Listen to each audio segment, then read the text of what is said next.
When the Eskimos talk about snow, they have over 30 different words for snow, and we just have the one.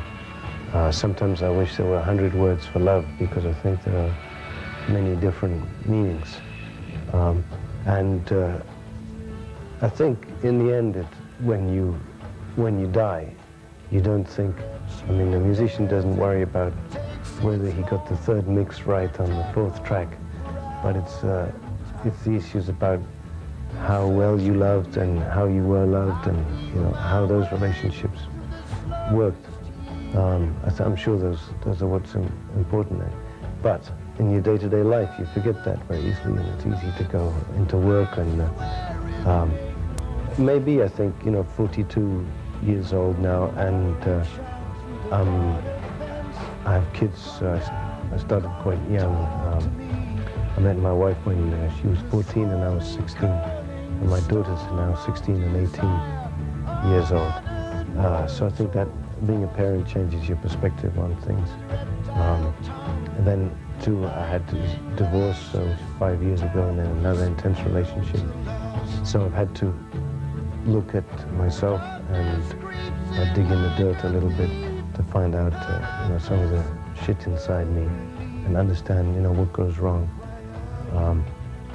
So I think I've learned a lot more about myself in recent years, and so I think there's some of that in this record and some of fatherhood. So I think it is true that the atmosphere changes, when you're in your 40s than when you're in your 20s. Relationship with a woman has been difficult for me. I mean, many things in my life have been very easy, and there have been some wonderful times for me, both as a partner, as a husband, as a boyfriend, as a lover. I've had some wonderful experiences. But then there's also been old stuff which has come through and made difficulties, and so it's that part of my behavior that I'm trying to look at and change. And I think you can't change a whole lot about your personality, but what you have the possibility to do is understand it, and therefore have more control over it.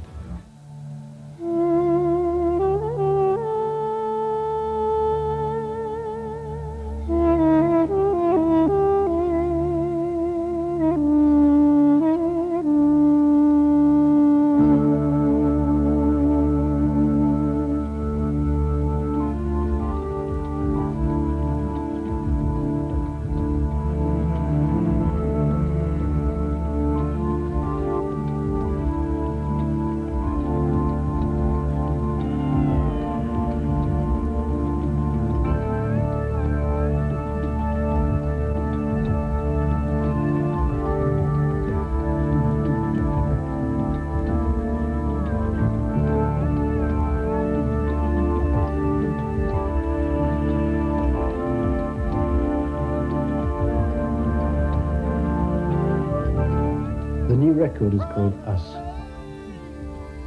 Us as in two people, relationship, and us as in all of us, as in people.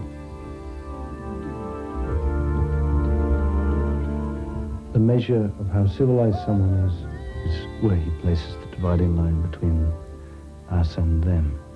While you can put people in the box marked them, you can kick them around a lot more easily than you can when they're in the box marked us.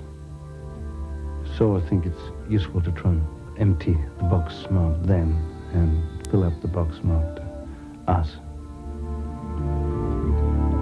A lot of this record is to do with relationship stuff, in terms of marriage breakup, and then another relationship after that, which also broke up. And I had to look inside myself and find out really what was going on and what was going wrong. I think the digging in the dirt image is very much about layers, something like a dog getting carried away digging in the earth. Something in me, dark and sticky, all the time is getting strong. I was trying to get something sort of angry and murky murderous in a way. With this feeling, can't go on like this too long.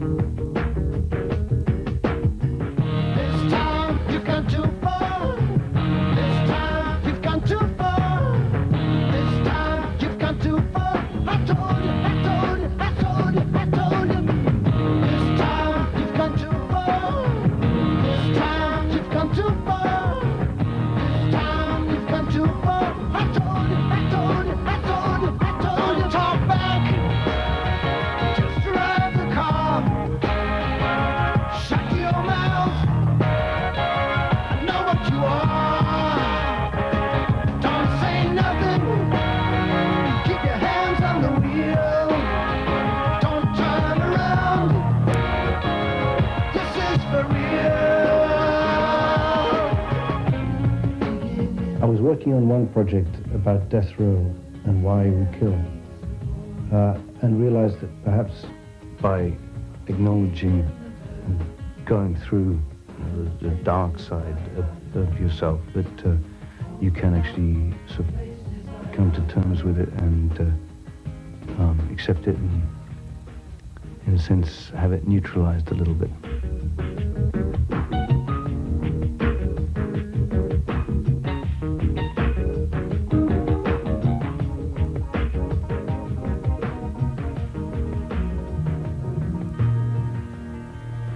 I was going crazy in London for a while, as we were in a place with paper-thin walls. So I moved out in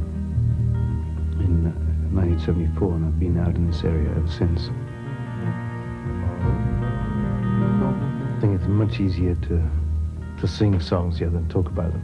For me, some of the moments improvising when you just got an idea and you're singing free or even playing free, the most exciting. It's very spontaneous and from the gut, really. Whereas, you know, once you engage the brain, it's sort of analyzing, so there are barriers that get in the way. They had been there from the start. I wanted to use the biblical image in Blood of Eden because it was the time when man and woman were in one body. And in a sense, you know, maybe in a relationship and making love, that's a struggle, is to get some form of merging of boundaries, of some sort of real powerful union. And there are many obstacles to this.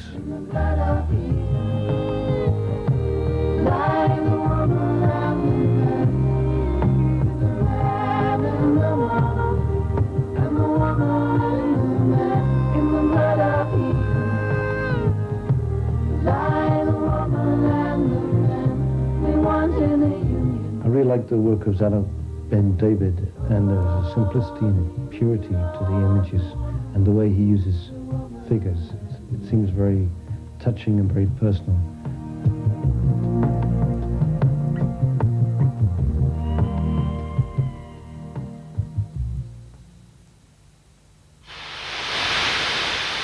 Steam has been described as hot, wet and wobbly.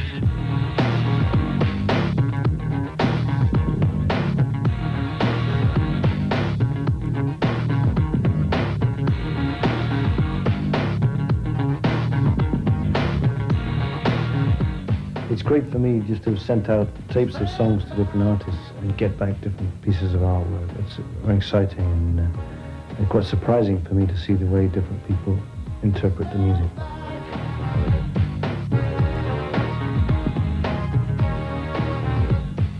A lot of ideas have been put forward as to why a record may or may not be successful. You know, groove, melody, musical content, performance, but many years ago I realized the key factor in determining the success of a record is the haircut.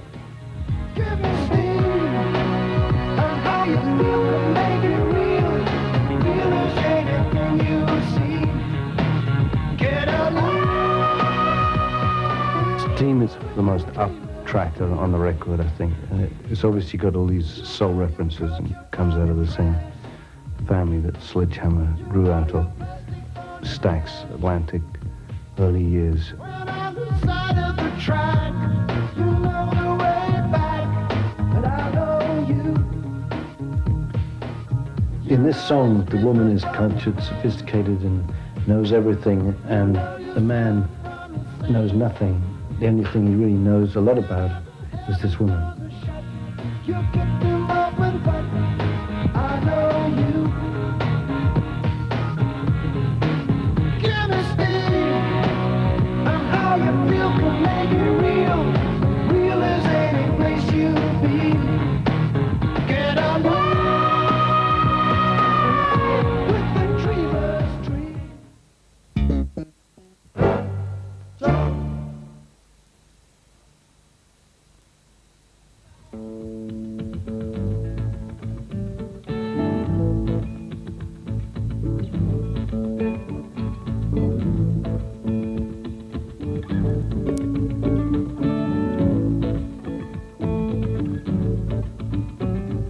I think Daniel is a great producer, and perhaps one of his best qualities is his ear for magic.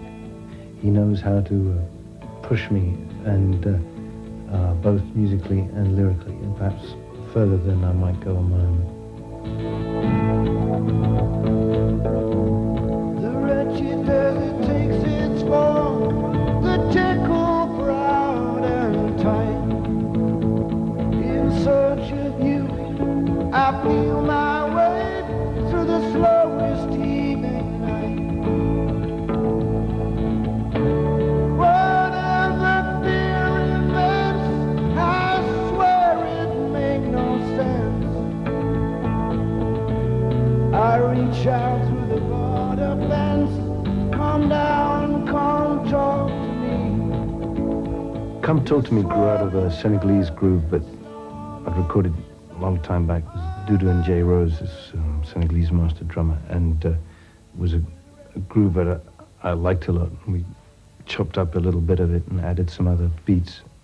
I tried to introduce quite a lot of textures. I think it's sort of more of a journey than some of the other tracks, and starting off with these bagpipes. There was something quite sort of gutsy and primal about the sound of pipes.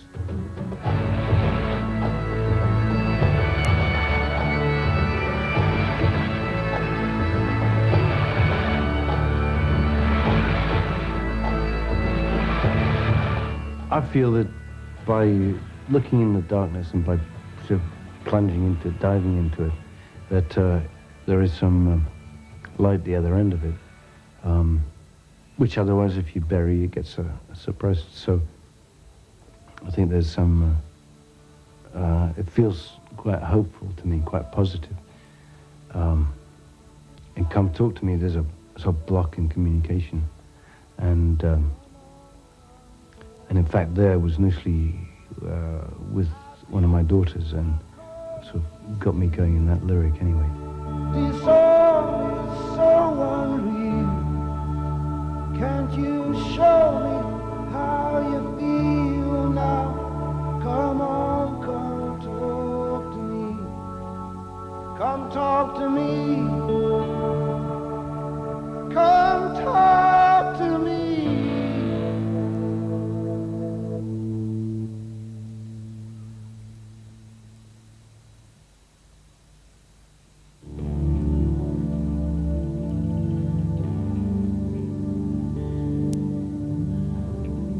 In some ways, Secret World grows out of another love song. It's about things also, and the way they sort of decorate moods and relationships. It's the same way that music works sometimes, that or smell. You know, you just walk into a place and it'll have a particular scent, or be a particular song playing that'll plug you straight back into somewhere emotional.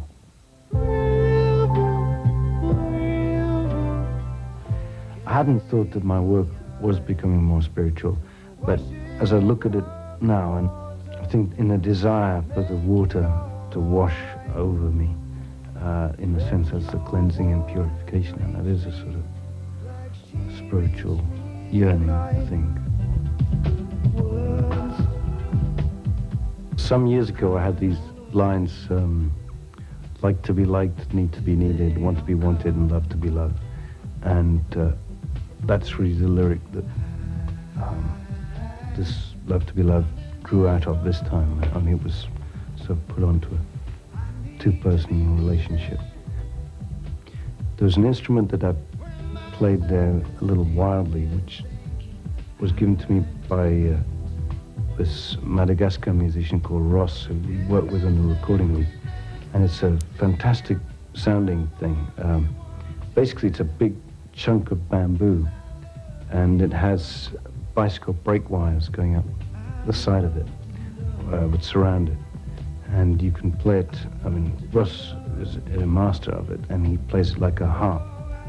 And it's a very beautiful, sweet sounding thing.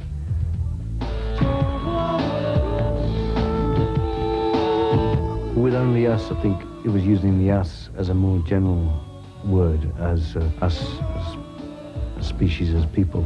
It's got, I think, some of my favorite sounds and textures and guests, you know, with some wonderful elements with Shankar's violin playing, which is always very sort of moody and emotional.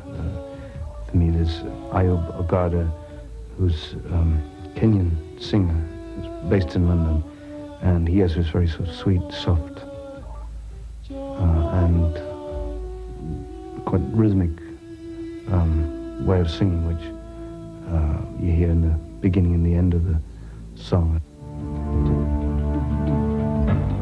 Last time I was touring America, the guitarist, David Rhodes, insisted that I went to see this chapel in Texas, which Rothko had done. And it was full of black paintings, 14 black paintings there. And I went there, and it was one of the most spiritual places I've ever been. It's a very powerful experience, and the whole place, as I discovered sort of afterwards, is dedicated to sort of human rights, civil rights, and has sort of links with Martin Luther King and Gandhi. I was reading a book called The Uses of Enchantment, and it was looking at a lot of fairy stories, more from a psychological point of view. And I found it very fascinating. Through the fairy story of the princess learning to love the frog, getting to accept the frog, and then finding, through accepting it and loving it, the prince would emerge out of it, was actually a very good sort of analogy for an introduction to sexuality. So beneath the fairy story of Kiss That Frog is the sexual underbelly.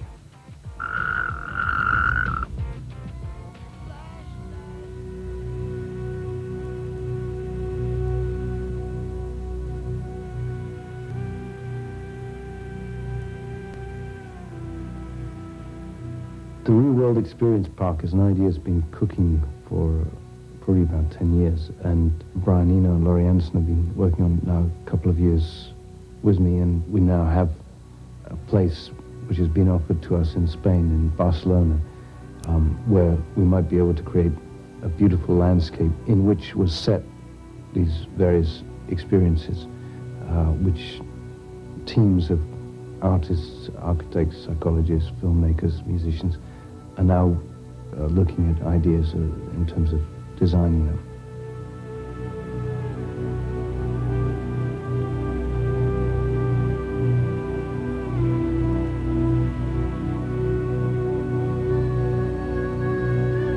I think the tour we did for Amnesty to celebrate the 40th anniversary of the Declaration of Human Rights took us to all these countries around the world, in Africa, India, Central, South America, and it was just the most sort of fantastic experience for me as a person and as a musician.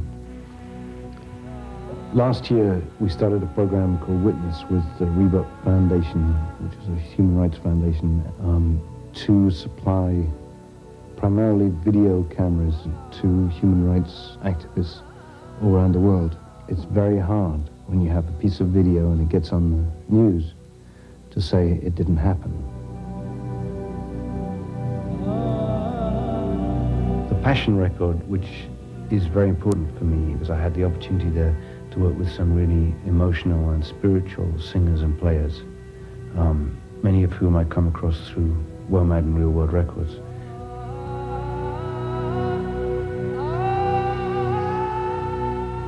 In the recording week, we wanted to try hijacking all the artists from the WOMAD festivals and bringing in some invited guests. We had different producers involved, working on 6 different rooms. We had poets writing lyrics, and for about 16 hours every day, we had this fantastic feeling of exploration and people really feeling each other out. Between 1980 and 1982, I spent quite a lot of time getting WOMAD up and rolling, but I've not really been involved with the organization since the first one, except as an advisor. But they do like me to come along from time to time and get involved. And this year's 10th birthday, I've been doing some emceeing. Part of what I love about the experience of being with all these musicians from many countries is that you all the time learn more about yourself, learn more about how to be with someone else, and how to be with the people of the world. And in many ways, those are the subjects of this album. Us is one of us, two of us, and all of us.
At Prince's newly opened Glam Slam Club in Los Angeles last weekend. The show was a taster of things to come from his forthcoming world tour with European dates this summer. We caught the softly spoken musician in action and found out what he plans for his first tour in 6 years. Playing club dates is just the first stage of Peter Gabriel's world tour plans. Stage 2, which begins in Europe, will be a fully staged arena tour. Stage 3 will be the latest incarnation of WOMAD, Gabriel's annual World Music Festival. It will be the first time WOMAD will visit North America, and Gabriel intends to take it further than that. I hope we'll be playing some more exotic places too. We're hoping to get to Africa and India, and South America and Central America.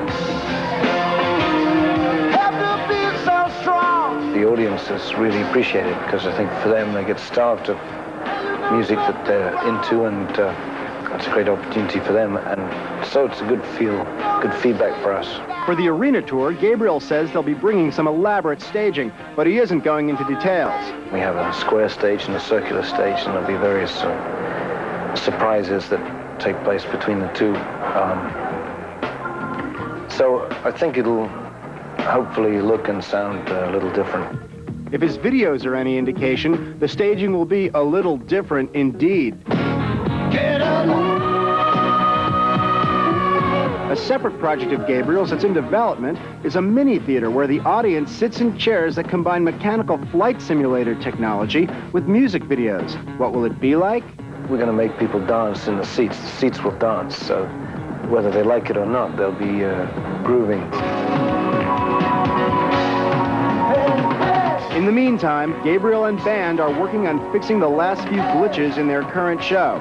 There's different technical terms. There's sort of idiot-proof, and then the extreme end of the scale is Gabriel-proof. Across the river, across the river, across the river I go. And that's it.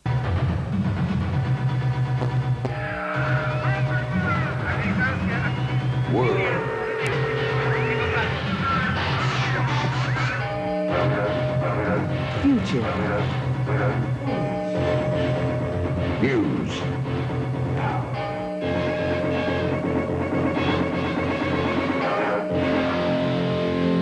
Political problems last week. Peter Gabriel's much-touted peace concert celebrating Arab-Israeli reconciliation was held Saturday in the Israeli port city of Eilat.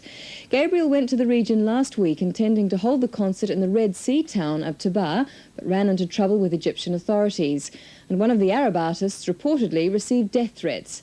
Despite it all, Lou Reed and artists from Africa, the Middle East and Britain joined the bill. Here's a look at how the concert came about. Gabriel's equipment rolled towards Taba, but even as it approached the Egyptian border, it became clear the concert was in jeopardy. We wait here since Sunday with all the equipment, with the staff, and they won't let us in. As the trucks were stuck at the border, Gabriel did his best to persuade officials to let the concert go ahead.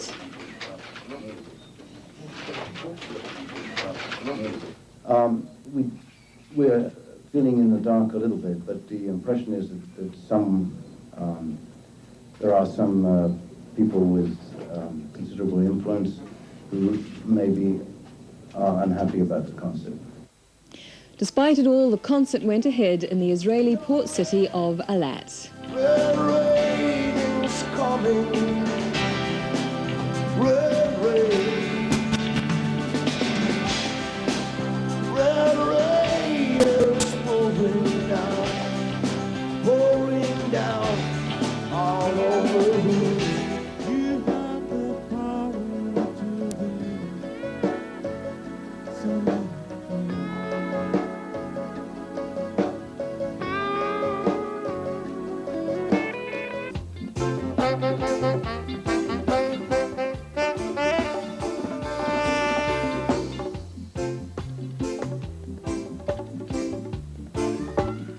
The other night we went to see Sam's play, doing the things that we want to. It was very physical, it held you to the stage, doing the things that we want to. He's doing the things that he wants to. It would have been great if we could have had a concert in a place where we could have been together as a group for a common purpose. I wish it would bring peace anyway. Red rain, pouring down.